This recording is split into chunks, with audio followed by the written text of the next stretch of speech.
அடுத்தது anxiety R acceptance. Anxiety அப்படின்னு சொன்னா பதட்டம், இல்லைன்னா கவலை, இல்லைன்னா பதற விஷயம், அதை சொல்லுகிறது, அதை காண்பிக்கிறது. அக்செப்டன்ஸ், அக்செப்ட் அப்படின்ற விஷயம் எதை கொள்ளுகிறதுன்னு சொன்னா ஏற்றுக்கொள்ளுகிற விஷயம். பாருங்க, பயம் வந்துடுச்சு, பயம் வந்த உடனே ஏதாவது செஞ்சுக்கலாமா, ஏதாவது ஆயிடுமோ, அது ஆயிடுமோ, இது ஆயிடுமோ அப்படின்ற அந்த மனசுல தோன்ற அந்த காரியம், ஏதாவது எக்ஸிட் ஆயிடலாமா அப்படின்னு சொல்லும். இல்ல, விசுவாசத்தினால நான் என்ன பண்ணலாம், என்ஷூர் பண்ணிக்கலாம். பயம் என்னை எக்ஸிட்டுக்கு நேராக நடத்துது.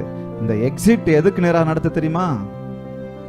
நம்மளை ஆட வச்சிரும், பதட்டம் வந்துடும் நமக்கு.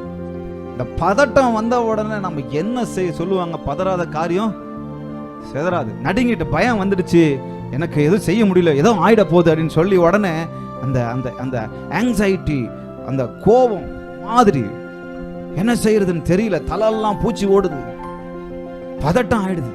ஒரு தோல்வி வந்துடுச்சு, ஒரு பலவீனம் வந்துடுச்சு. அந்த பதட்டத்துல எங்க போறதுன்னு தெரியாம, எதை செய்யறது தெரியாம, எங்க பாக்குறது தெரியாம, யாரை பாக்குறது தெரியாம ஓடிக்கிட்டே இருந்து எதையாவது ஒன்று செஞ்சுக்கிட்டு வாழ்க்கையை குழப்பிக்கிட்டு இனி கடைசியில் எதுவுமே ஆகாது அப்படின்னு சொல்ற சூழ்நிலை வந்துருது. மாறாக சூழ்நிலைகளை அப்படியே அக்செப்ட் பண்ணிக்கங்க.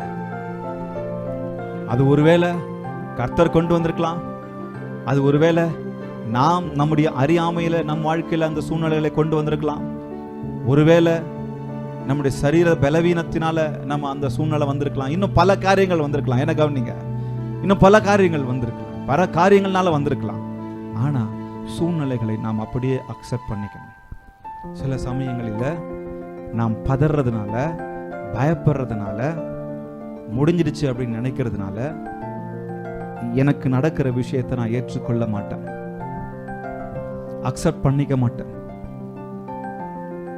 ஆனா விசுவாசம் அக்செப்ட் பண்ண வைக்கும். நடந்துடுச்சு, அக்செப்ட் பண்ண வைக்கும். நான் என்னுடைய இது நான் முடிஞ்ச அளவுக்கு சொல்ல தவிர்ப்பேன். ஆனா உங்களுக்கு ஆசீர்வாதமா இருக்கணும்ன்றதுக்காக நான் உங்களுக்கு சொல்றேன். அப்பா திடீர்னு இறந்துட்டாரு.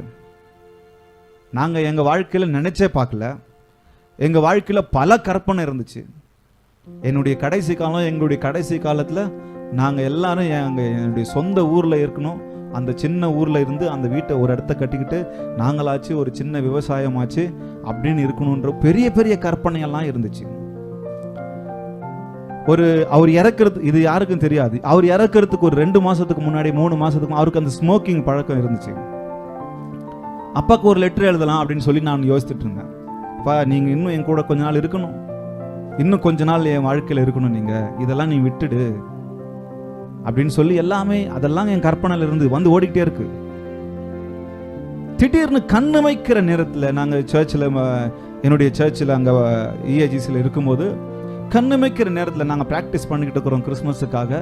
கண்ணு வைக்கிற நேரத்தில் ஒரு ஆராதனை, சண்டே சர்வீஸ் டைம், அது சண்டே சர்வீஸ் முடிச்சுட்டு கிறிஸ்மஸுக்காக நாங்கள் அங்கே ப்ராக்டிஸ் பண்ணிக்கிட்டு இருக்கிறோம் பாடல்களை. திடீர்னு ஃபோன் வருது, இந்த மாதிரி இருக்கு, ஹாஸ்பிட்டல் அட்மிட். ஓடணும். அந்த நேரத்தில் விசுவாசம் இல்லை, எதுவும் ஆகாது அப்படின்னு சொல்லி பெரிய விசுவாசம் இருந்துச்சு, பெரிய விசுவாசம். ஆனால் அங்கே போய் நாங்கள் ஜெபம் பண்ணுறோம், இது அதுன்னு சொல்லி எது என்னென்ன பண்ணுறோம். அந்த ஹாஸ்பிட்டலில் அந்த டாக்டருங்க அந்த சிபிஆர்ன்னு சொல்லுவாங்க, எல்லாம் செஞ்சு பார்க்குறாங்க. திடீர்னு அப்பா இறந்துட்டாரு. வெளியில் வந்து சொல்கிறாங்க, என்னால் ஏற்றுக்க முடியல. அங்கே துடிச்சு அழுறோம் எல்லாரும்.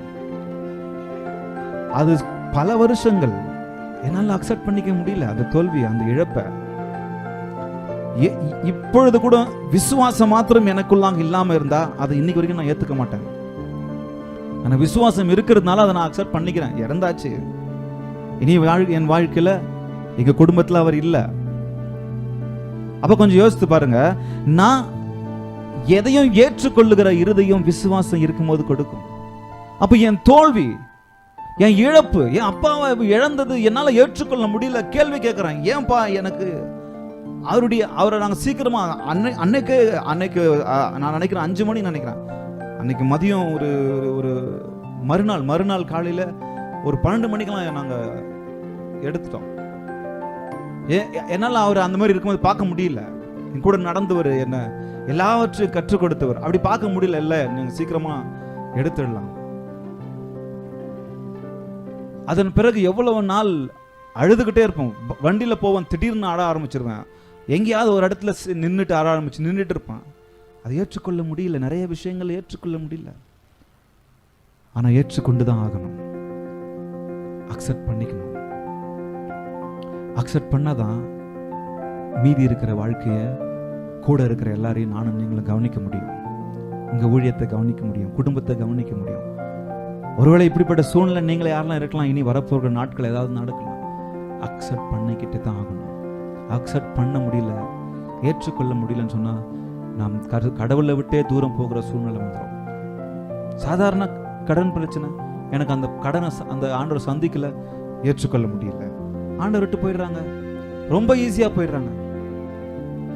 கடன் பிரச்சனை தீரல, அந்த காசை அவர் சந்திக்கல, கடவுள் இல்ல, அவர் தூங்கிக்கிட்டு இருக்கிறார், அவருக்கு என் மேல அக்கறை இல்ல, அவருக்கு என் மேல கவலை இல்ல, அவர் பாட்டுக்கு அவர் வேலை, என்ன கவனிக்கிறாரா இல்லையா, ஏற்றுக்கொள்ள முடியல, கடவுள் விட்டு போயிடுறாங்க.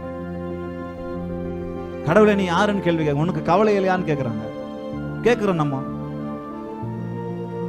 சொல்லலாமா? ஆங்ஸைட்டி, அந்த பதட்டம், ஃபியர் பதட்டத்தை கொடுக்கும்.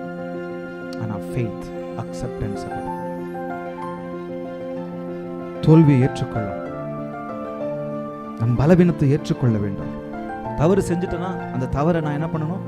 ஏற்றுக்கொள்ளணும். மனுஷங்க நம்ம எல்லாருமே, நான் தவறு செஞ்சுட்டேன்னா ஏற்றுக்கொள்ளணும். அதை நான் சறுக்கிட்டேன், ஆமா இவ்வளோ பெரிய விஷயம், இவ்வளோ பெரிய லாஸ், இவ்வளோ பெரிய கடன், திடீர்னு யாரையோ நம்பினேன், எதையோ பண்ணிட்டேன், இழந்துட்டேன், அதை அக்செப்ட் பண்ணிக்கணும். அதை அக்செப்ட் பண்ண முடியலன்னு சொன்னா நம்ம இழந்து போயிடுவோம். இழப்புகளை ஏற்றுக்கொள்ளணும். நம்ம வாழ்க்கையில எனக்கு குறை இருக்கு அப்படின்னு சொல்லி அதை நான் ஏற்றுக்கொள்ளணும். ஏற்றுக்கொள்ளாத வரை நம்முடைய நிலைமை சரியாகாது.